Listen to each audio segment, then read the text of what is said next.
So we're so glad that everyone could be here today. We are talking about this subject, fear of abandonment. So kids can be cute from any age, right? But you might have a favorite age like 3 or 4 or 5 or something like that. But imagine you get a child that's assigned to you from the government, and this child is a part of an initiative because the government has decided that they have too many orphans, so every citizen will need to care for a child. And so they assign you a child, and you get a child, and they're your favorite age. Okay, just cute as a button. And they're a wonderful kid. They're well behaved, they're obedient, they're helpful, they're attentive, they're smart. And even though you were given this child by assignment, do you think you would make the choice to love that child?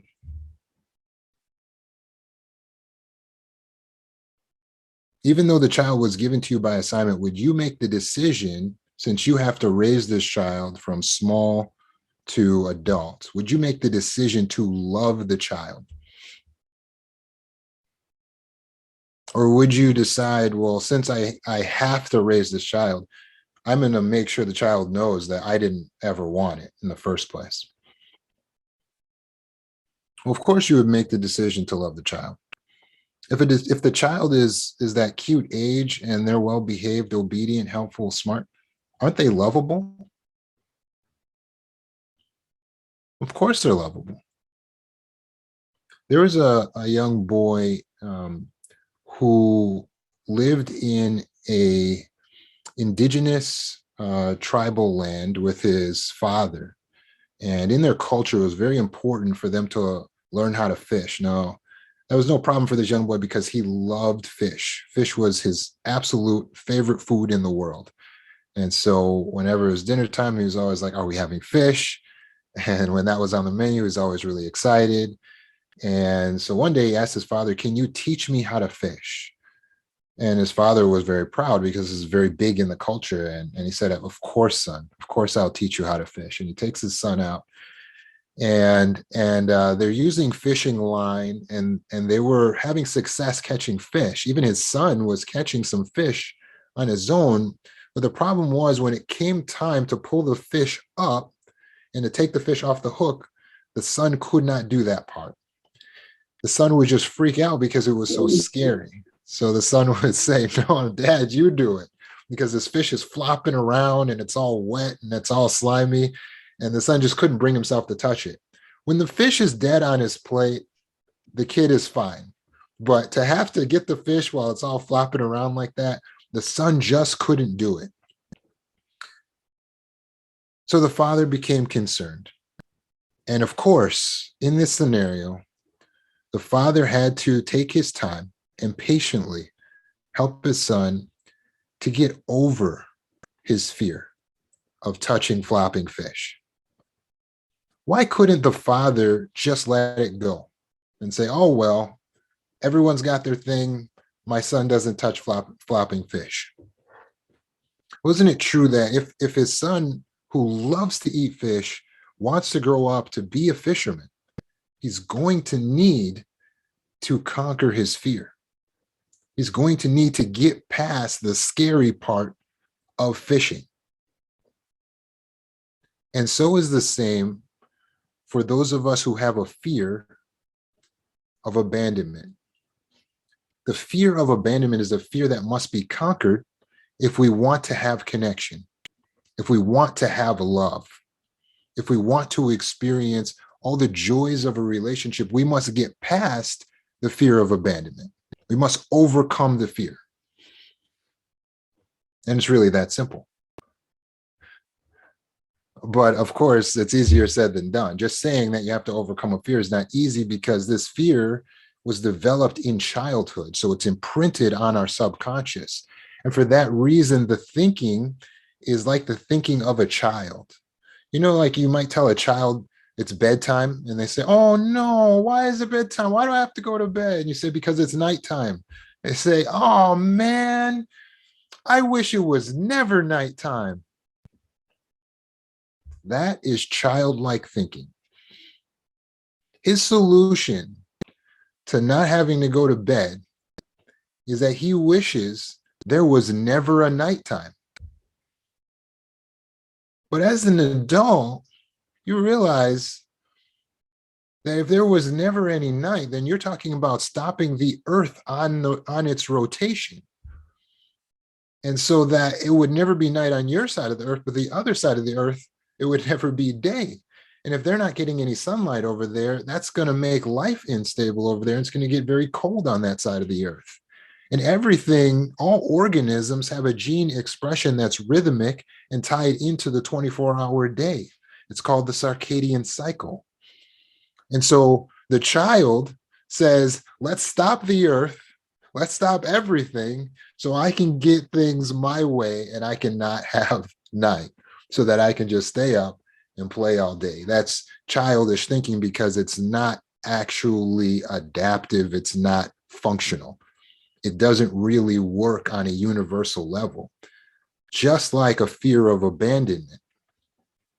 When you go into relationships with the idea that this person could never truly love me and will eventually leave me, and I fear being left, but I also believe that being left is an inevitability. You've created for yourself something that's maladaptive, that's dysfunctional, and is ultimately childish, because it will lead you to operate in that relationship instead of in your highest mind as an adult. It'll lead you to operate how? Well, you'll be so busy trying to avoid the pain that comes from breaking up or getting abandoned or getting left that you're just like constantly weird in the relationship and awkward. If they're too lovable, then you're trying to pull away from them because they're smothering you. But if they're pulling away from you, then you're attached to them because they're emotionally distant and unavailable. And then you may become desperate for their love and for their attention, and you may begin to fawn constantly and become a people pleaser. You may be desperate in your group relationships, even with just friends and in social situations, that nobody leaves you or finds you unlovable or starts to avoid you, or you become the odd one out. You constantly feel like you stand out. And so you're always making yourself stand out more because you're doing extra work. You're doing the most to try to please, to try to be acceptable, to try to prove yourself. But all of this is dysfunctional, and it comes down to these childhood programs. Nighttime is unavoidable. So is loss. So is pain. So is occasional isolation. It's unavoidable. It's a part of life. So to develop an idea like you're going to try to manufacture a life where you can avoid that is childish thinking. There is no way to avoid pain and isolation and rejection. It's a part of life. I remember my first rejection was when I was in 4th grade. It was Jennifer Ritchie. Jennifer Ritchie was the woman for me. She was in my class. I can't tell you anything about her, because it wasn't real love, but in my mind at that time, I was in love with this woman and or this girl. And so I went home and I told my parents, oh, we're going skating and I really want to ask Jennifer Ritchie to couple skate with me. And my parents were like, just ask her. I'm like, what? Just ask her? What if she says no? What if she rejects me? I can't just ask her. It's not that simple, mom and dad. Like, you don't get it. Like, this is a very serious situation. Like, this is the love of my life. Like, there's no way I can just go up to her and ask her. And they're like, yeah, here's what you say. You say to her, I'm the coolest guy and you're the coolest girl. So let's couple skate together. I thought, wow, that's a cool line. I think I'll try that.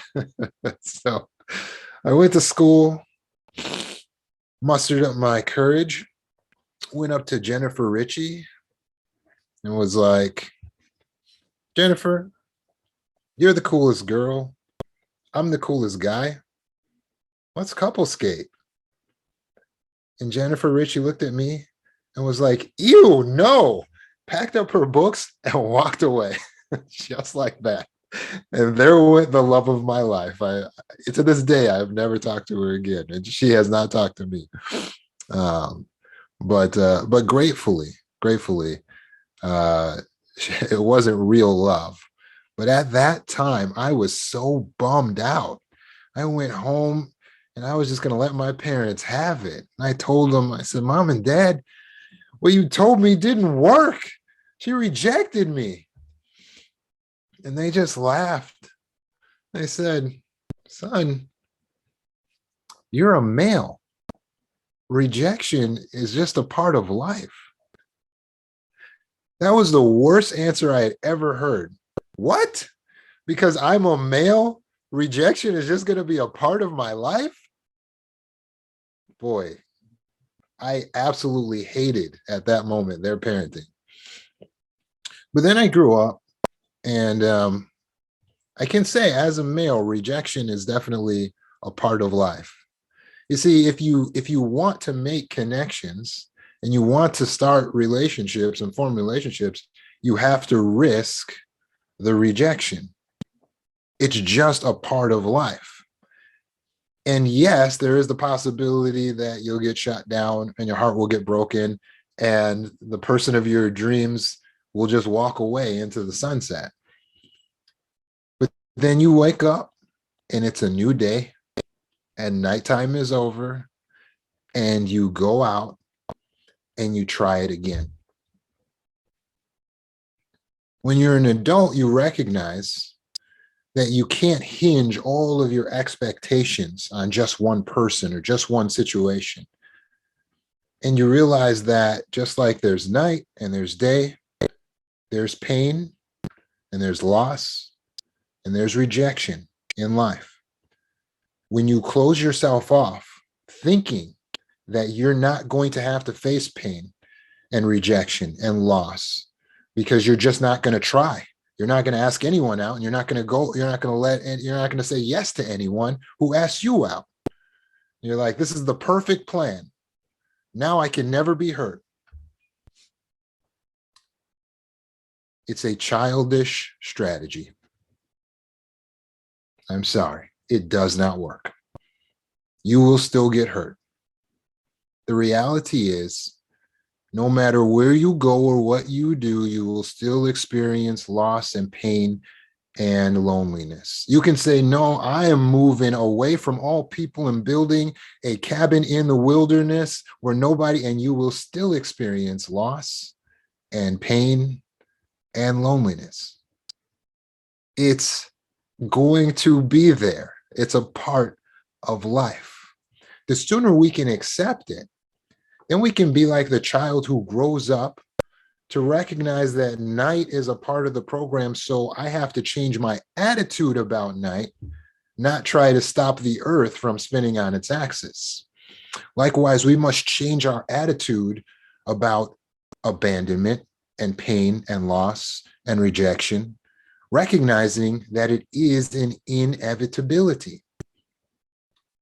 And the reality is when we close ourselves off to the possibility of pain and loss, we're actually closing ourselves off to the possibility of joy and love and connection. As humans, we hate vulnerability, at least in ourselves. We hate the idea that we have to make ourselves vulnerable. But the reality is, there is no love without vulnerability.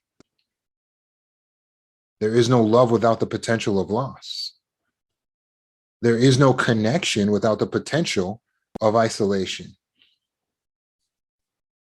And there is no joy without the potential of pain.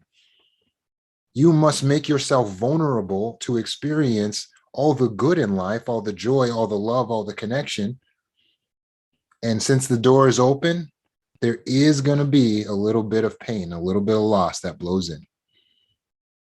Abandonment is an inevitability, but we just change our attitude toward it and recognize that vulnerability can be our friend, because every act of courage requires vulnerability. Every gain requires risk. So look at it as a part of the strategy for your overall life and choose to live boldly a life full of color, where you will experience some loss, but you will also experience gains, because it's better to have loved and lost than never to have loved at all. So this is all easy, right? Well, maybe it's simple, but it's not easy to apply, right? Especially if you struggle with a fear of abandonment. Because when you have a fear of abandonment, your entire life, you have believed in a lie. You might be like Tina, who was raised on one of the Caribbean islands. And she remembers when she was a young child, her father coming into her bedroom to give her a kiss while she was in bed. And her mom, who happened to be angry at her father, storming into the room, grabbing her father by his hair, pulling him out of the room, kicking him out of the house. And she remembers eventually them getting a divorce and her mother moving her and her sister off of the island to the United States mainland. This little girl loved her father. This separation caused an abandonment trauma. In addition, her mother was harsh and abusive, which caused her to believe that she cannot trust anyone. So you can imagine how hard relationships are now for her. Her subconscious is constantly looking and searching for confirmation of a lie that she interpreted from her abandonment. And it might be the same lie that you've interpreted. It's the lie that you are not lovable. That is a complete myth. It may have been a conclusion that you formed when you were a child, when your parents were mean or harsh, or when they weren't paying attention to you. It may have been a conclusion that you came to when your parents got divorced or separated and you weren't chosen, or when your parent was sick and couldn't spend as much time with you. It may have been a conclusion that you came to as a child. But now that you're an adult, you need to challenge that belief. Think about it. Every baby is lovable. There's no such thing as an unlovable baby. They're babies. And remember that child that I described in the beginning of this talk? The one that was obedient, kind, a joy to be around. That child is you. You are that child. You were that child. So if someone failed to show you love, if they failed to make you feel lovable, the failure was theirs, not yours.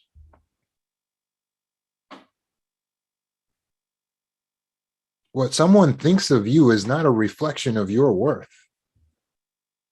What someone decides, if they decide to be in your life or not, that has zero bearing on your actual worth as a person. If I put a $20 bill on the floor of my apartment or on the table or in my wallet, the worth stays the same no matter where it goes. No matter who has it or who rejects it, the worth stays the same. No matter what has happened to you in your life, your value is inherent. You are worth something because every person is worth something. You are lovable because every child was lovable.